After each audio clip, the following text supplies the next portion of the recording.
এতদিন নিশানায় ছিল শুধু রাজ্য নির্বাচন কমিশন এবং বিরোধীরা। বর্ষায় ও রমজান মাসে ভোটের জন্য এবার আদালতকেও দুষলেন মমতা বন্দ্যোপাধ্যায়।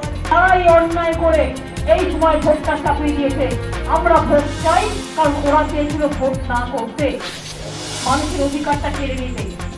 পঞ্চায়েতের কাম ওভার হয়ে গেছে, কাজ করবে মানুষের পঞ্চায়েত।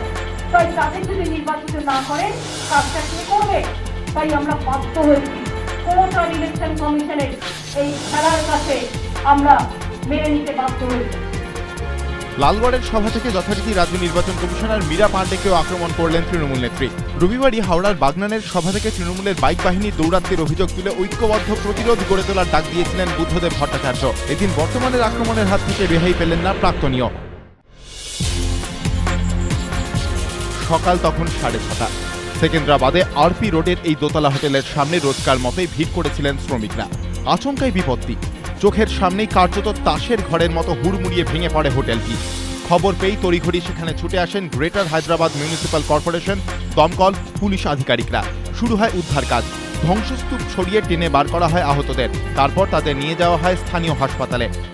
পুলিশের আশঙ্কা ধ্বংসস্তূপের ভেতরে আরও দেহ আটকে রয়েছে। গ্রেটার হায়দ্রাবাদ মিউনিসিপ্যাল কর্পোরেশনের কমিশনার এম.টি. কৃষ্ণাবাবু ঘটনাস্থলে গিয়ে জানিয়েছেন, ওই এলাকায় বেশ কয়েকটি পুরনো বাড়ি জীর্ণ অবস্থায় রয়েছে। সেই বাড়ির মালিকদের নোটিশও পাঠানো হয়েছে।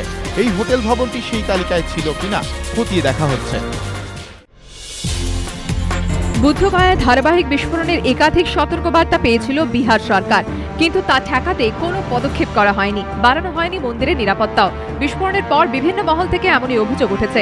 এই প্রশ্নে নীতিশ কুমারকে একযোগে আক্রমণ করেছে আরজেডি বিজেপি। রবিবার নিরাপত্তা গাফিলতির অভিযোগ অস্বীকার করলেও 24 ঘন্টার মধ্যে সুর বদল নীতিশ কুমারের। নিরাপত্তায় গলদ সংক্রান্ত অভিযোগকে কার্যত মান্যতা দিয়ে তিনি জানান, কোনো ভুল হয়ে থাকলে তা থেকে শিক্ষা নেবে প্রশাসন। রবিবারে নীতিশ জানিয়েছিলেন, পরিস্থিতি মোকাবিলায় সকলের হাতে হাত মিলিয়ে কাজ করা উচিত। এদিন আরও এক ধাপ এগিয়ে কৌশলী নীতিশের মন্তব্য, বিস্ফোরণ কাণ্ডের সঙ্গে রাজনীতিকে জড়ানো কাঙ্ক্ষিত নয়। মহাকরণে পালিত হল না প্রাক্তন মুখ্যমন্ত্রী জ্যোতি বসুর 100তম জন্মদিন। মহাকরণে যে নির্ধারিত জায়গায় বিশিষ্টজনদের ছবিতে মালা দিয়ে জন্মদিন পালিত হয়, সেখানে এই দিন জ্যোতি বসুর কোনো ছবিও চোখে পড়েনি। সাধারণত তথ্য সংস্কৃতি দপ্তর থেকে একটি মাসের জন্মদিনের তালিকা মুখ্যমন্ত্রী দপ্তরে পাঠানো হয়। তারপর মুখ্যমন্ত্রী দপ্তর থেকে সেই তালিকা চূড়ান্ত হয়ে আসে। যদিও তথ্য সংস্কৃতি দপ্তর সূত্রে খবর, এ মাসে মুখ্যমন্ত্রী দপ্তর থেকে জন্মদিনে যে তালিকা এসে পৌঁছেছে তাতেও জ্যোতি বসুর নাম নেই।